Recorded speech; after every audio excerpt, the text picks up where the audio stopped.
enter into a spirit of meditation and depth and contemplation as I share our brief opening words from Black Elk this morning. While I stood there, I saw more than I can tell, and I understood more than I saw. For I was seeing in a sacred manner the shapes of all things in the Spirit, and the shape of all shapes as they must live together like one being. So we have gathered a few quotes in the hope that these will inspire us in the sharing that we might each and every one of us like to do about any of the ancestors whose photos or memorabilia or names that we have gathered here. So I think considering the time, we'll go ahead and skip that middle song, and we'll just go, we discussed it ahead of time, Alicia and I are in right relationship, it's okay.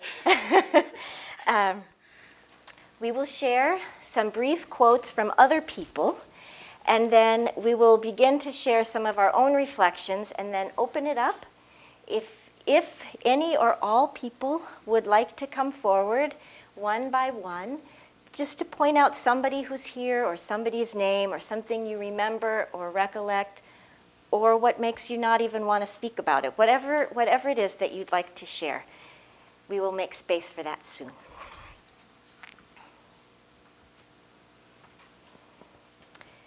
The songs of our ancestors are also the songs of our children.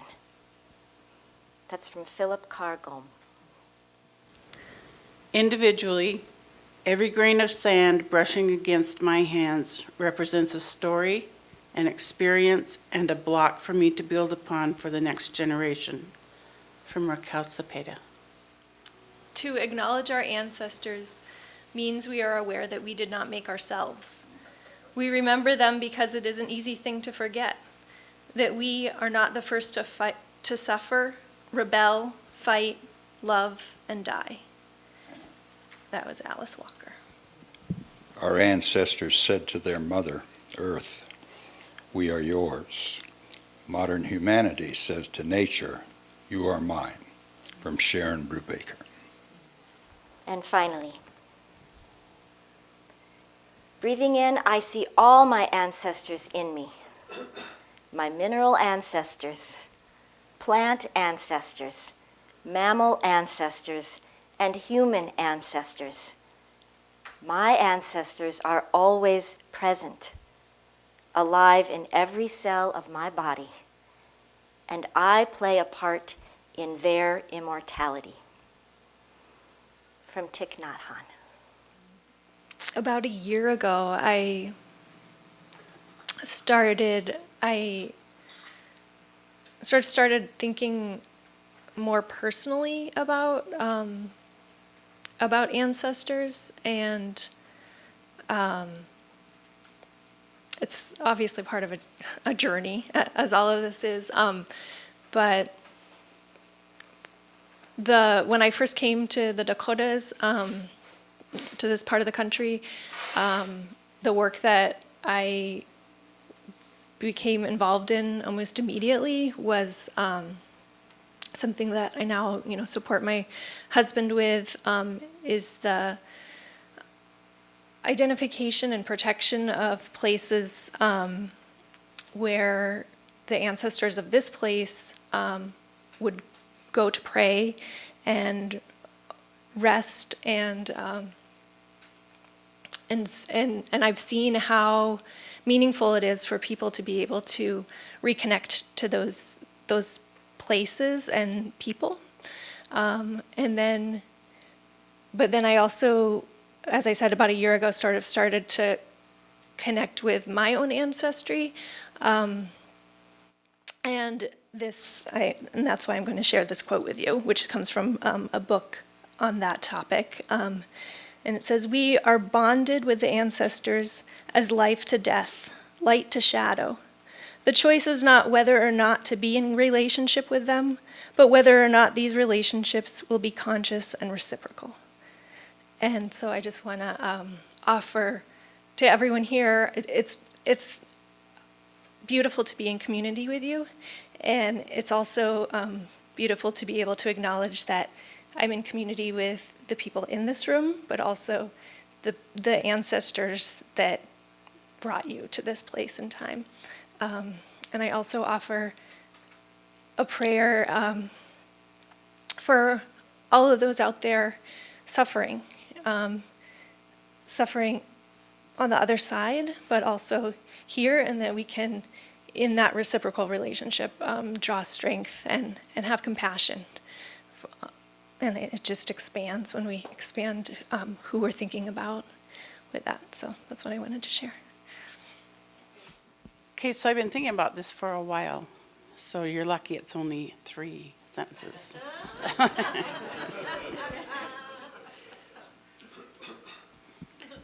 It is wondrous to me that all the molecules and energy that have made it possible for me to be here today, from the beginning of whenever.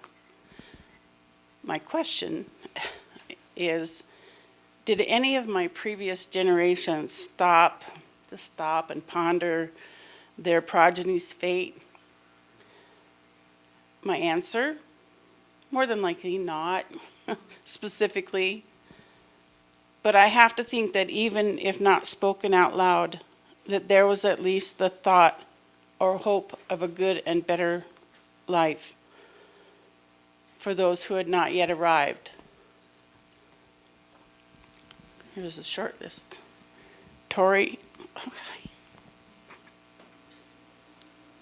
Dora, Victoria, Stella, Tatewi, Mary, Bob, Joe Jr., Joe Sr., Rufus. I'm here. Just 2 things I want to say about my ancestors in general. They were quite obviously from Europe, and maybe less obvious from the pictures that I brought. They were poor. My grandmother on my dad's side, my maternal grandmother, she was brought here in 1910 when she was 10 years old from Holland. She remembered to the end of her life not wanting to eat, having only had turnips to eat as a girl in Holland, and they came owing money to, I'm presuming, some agribusiness that shipped immigrants from Europe. So they were sent, in effect, to Bowman to work off this debt, and the whole family worked, including my grandma, who worked cleaning people's houses after school. The other side of the family came from Scotland at a time when England instituted a policy of forcibly depopulating big pieces of Scotland, so that the Scottish Highlands today have fewer people than they had 300 years ago. I like to think that they were Jacobite rebels, you know, expelled at Sword Point, but I don't have any evidence for that. 2 in particular of my ancestors that I have to talk about are my mom and her mom. My grandmother. Grandma had a great deal to do with raising me preschool years because my mom had to work. Well, anything that may be kind, anything that may be gentle or soft or tender in me comes from my grandmother. My mom, as I said, worked as a secretary. Of course, cleaned, cooked, washed the dishes until I got old enough, and ironed. That's what I remember, countless hours at the ironing board. And I have to say, she stood up under 17 years of abuse that I witnessed, but ultimately survived and triumphed to have 15 good years at the end of her life, so that was a happy thing. I didn't get to go to my grandma's funeral, and we didn't have one for my mother. I have one sister who's Jewish and one who's Baptist, so I'm assuming they couldn't find a Unitarian minister to do the service, or just didn't think of it. So in lieu of that service, I would like to read a very short poem in honor of my mother. It's called Inscription for a Gravestone, and it's by Robinson Jeffers. I am not dead. I have only become inhuman. Oh, this is harder than I thought. That is to say, undress myself of laughable prides and infirmities, but not as a woman undresses to creep into bed, but like an athlete stripping for the race. The delicate ravel of nerves that made me a measurer of certain fictions called good and evil, that made me contract with pain and expand with pleasure, fussily adjusted like a little electroscope, that's gone. It is true. I never miss it. If the universe does, how easily replaced. But all the rest is heightened, widened, set free. I admired the beauty while I was human. Now I am part of the beauty. I wander in the air.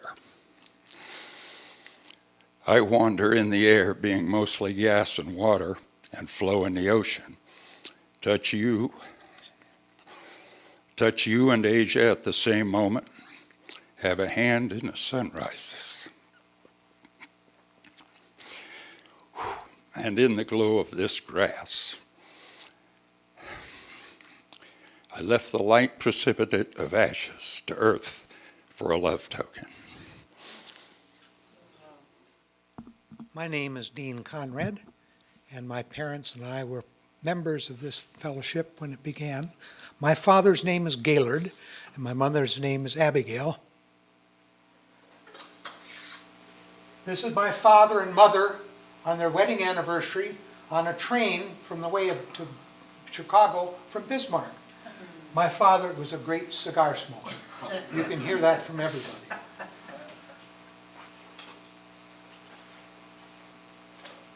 This is the three of us, my father standing, my mother here with her son, Kent Conrad, on her lap. Dean is on the left, and our older brother, Rowan, is on the right. We were all members of the congregation. In fact, Brother Rowan was the first student in the class here at the Unitarian Universalist Fellowship. My Sunday school teachers over the years included my dad, Aunts Joyce and Ginny Conrad, Helen Hammond, Shyla Schaefer, and others who've passed away or moved on.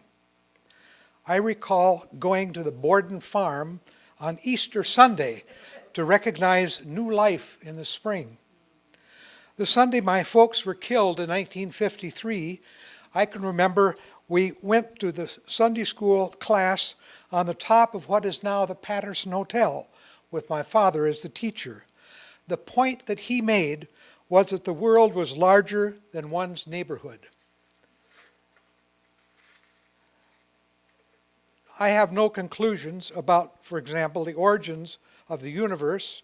Our service may never have an answer, but I reject God as the creator. I really do not care about the religion or political beliefs of others, but I believe strongly in the participation and involvement of all people, regardless of their practice or conviction. That's one of the things that I learned in Unitarianism.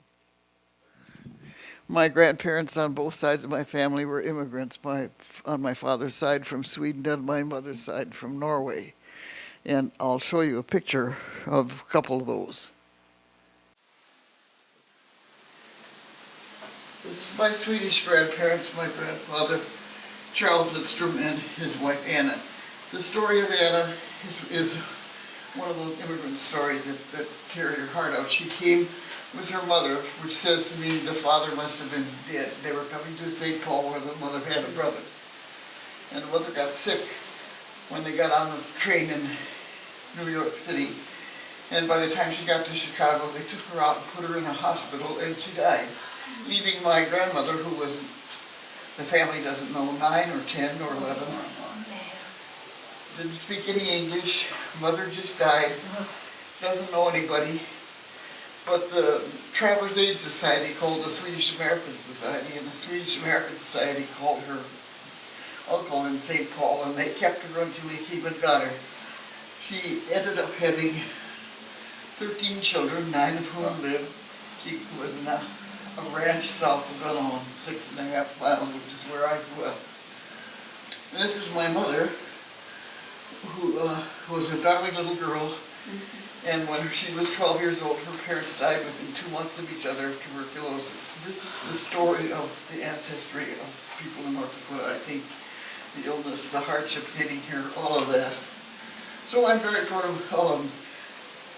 I had a stepfather later in my life who didn't, I don't know, he threw away all the family pictures when my mother stayed way too long. So I don't have a good picture of my father, but this is why I'm here, is because he carried these 2 books in his pocket. This one is the Rubaiyat of Lower Khayyam, and this one is Ralph Waldo Emerson's essay on self-reliance. My father had all of Ralph Waldo Emerson's essays. He had a leather-bound edition that went like that. I don't know what happened to it. I tried to find it, couldn't. But he read them every year. He read his way through Ralph Waldo Emerson, so it's no surprise that I'm here at the Unitarian Fellowship. And he and I used to memorize the Rubaiyat together. So, my father is why I'm a Unitarian Universalist. These are why I'm here at all. And I'm proud to be the grandchild of immigrants. Well, we don't have any pictures because of getting the food here and what have you. Had a picture that I would have brought, that it is a picture with my mother, my grandmother, my great-grandmother, and my great-great-grandmother. That was taken probably in 1947, the year that I was born. But so that was a neat memory. But thank you, Mary, for sharing. What you did was touched a memory for me. I was in counseling one time, and the counselor took me, said, close your eyes, relax, go to a place that you're really comfortable, that you just go in your mind and go to this place that you're really comfortable. Now, bring in somebody that you trust and that you love or just trust to talk to them. And where I ended up was on a porch on my great-grandmother's house, sitting in the sun, in the warm sun, and just doing nothing. And then I brought my grandmother there to talk to. And so it was a neat memory. And it was a neat counselor to take me to those places and to be able to touch and to realize now that that's who I was touching with my ancestors. So thank you. I would just add a quick story. As probably most of you know, I did not grow up in this area. I grew up in New England, in Maine, and Massachusetts. I ended up in North Dakota in 1976, but our family lore, if you will, and my uncle who had done quite a bit of work in genealogy, traced an ancestor, a Cheney ancestor, back to Scotland in the 1700s, and wasn't able to establish a complete connection, but the belief is that he was probably the first that came over.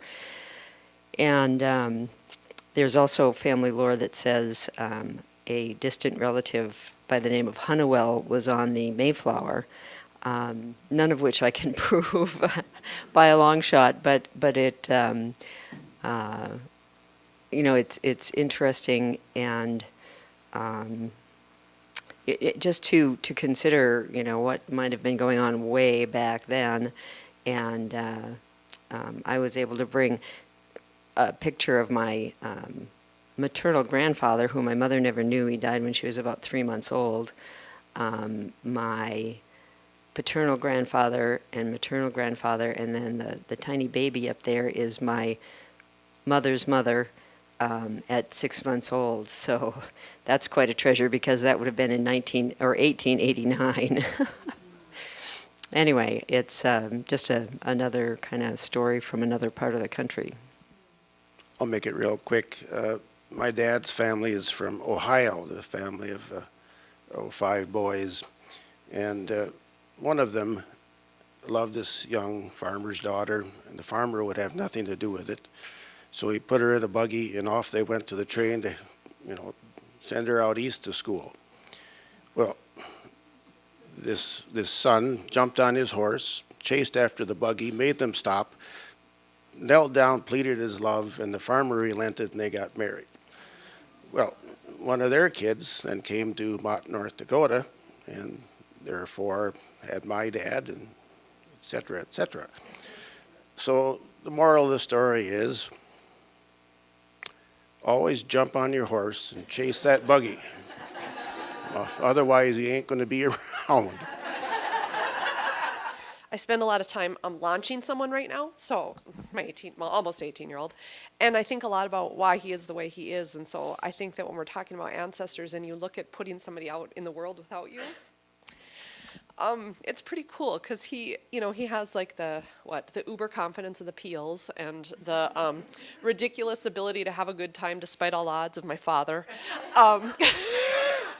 I don't know that he has the work ethic yet of my maternal grandparents who were immigrants too from Germany. But one of the things that I really love is one of the places I'm making him apply just because I have the essay written in my head, which is really terrible, is Princeton, because my mother grew up as the daughter of a dairy farmer, a poor immigrant dairy farmer in Princeton, New Jersey. And I love this concept, and then my cousin now lives there, of this great grandson of these people who, were also indentured servants when they came to this country, coming back and getting an education there. And even if he doesn't go there, I have some really great ideas for the essay. So some of you may have recalled what I have talked about in the past with regards to my upbringing and my ancestry. And it's really fascinating because my grandparents on my mother's side were born in Utah, and so they were obviously a part of that pioneer group of people. My mom, however, was adopted from Scotland, which is so fascinating for me to really think of. I may have cousins walking around in kilts as we speak. So it's very unique. And then on the complete opposite spectrum, my father's side is African American. So my grandma on my dad's side grew up in Jackson, Mississippi. And hearing some of the things that she went through at a young age, and thinking that I can only trace back maybe my great-grandfather or maybe my great-great-grandfather before it gets lost in slavery, and not knowing where the origins were. And also thinking about my grandfather on my dad's side, who is from Pine Bluff, Arkansas. And I often tell the story that when he was 8 years old, walking home from school on a farm in a space where people didn't like you if you had a certain color, being shot at because he was too close to somebody's farm. And so going home every day dealing with that, and again, maybe tracing that back to my great-great-grandpa on his side before it gets washed in the atrocities that have happened in this land. So it's very important for us to remember that while some of our ancestors, such on my mom's side, have been able to push forward and continue and not necessarily having to deal with a lot of the things, though it was very difficult, and tuberculosis and many diseases and things of that sort, it is also very important to recognize the intricate way that life connects us all, whether good or bad, and how our ancestors in the past, whether attentive or conscious of it or not, played an ultimate role in all of it. And now we are here. And what we choose to do going forward from this time forward is actually what matters. Well, I thank you for these reflections and sharings, and there are many, many pictures here, and we are hoping that you will give us the grace to share these throughout the month of, is it September or November? It's all the same. It's all relative, right? So we should have many opportunities to share and reflect on the depth of our connections with each other and our ancestors. Closing words. Because of those who came before we are, in spite of their failings, we believe. Because of and in spite of the horizons of their vision, we too dream. Let us go remembering to praise, to live in the moment, to love mightily, to bow to the mystery.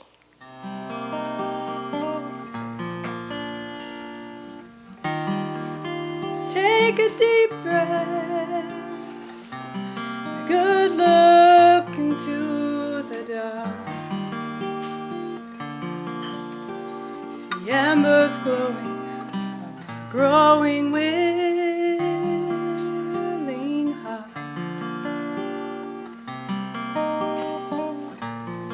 And with hope bubbling through a near recklessness, I know, my God, you're not through with me yet.